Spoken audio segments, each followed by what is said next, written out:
दूसरा वाला मैं लेके आ जाता हूँ, ठीक है? ठीक।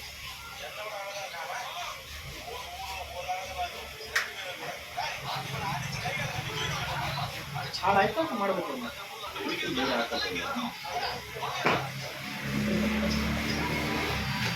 ಅದು ಹಾಕಬಹುದು. ಹಾಂ, ಇದು ಇಲ್ಲೇನೋ ಥ್ರೆಡ್ ಇದಾಗಿದೆ ಅದು ಜಾಮ್ ಆಗಿದೆ.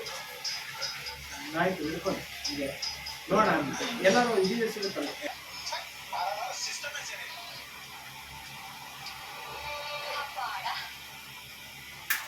ಅದ್ರಲ್ಲಿ ಇಲ್ಲ ಅಣ್ಣ, ಅದು ಇಲ್ಲಿ ಪ್ರಾಬ್ಲಮ್ ಆಗಿತ್ತು. ಈ ಥ್ರೆಡ್ ಓಪನ್ ಆದ್ರೆ ಆಗೋದು ಕ್ಲೋಸ್ ಆದ್ರೆ ಆಗುತ್ತೆ ಅಷ್ಟೇ, ನನಗೆ ಬೇರೇನು ಬೇಡ. ಹಾಂ ಕರೆಕ್ಟ್ ಅದಲ್ಲ ಕಾರ್ತಿ ಕೂಡ ಆಯ್ತಾ.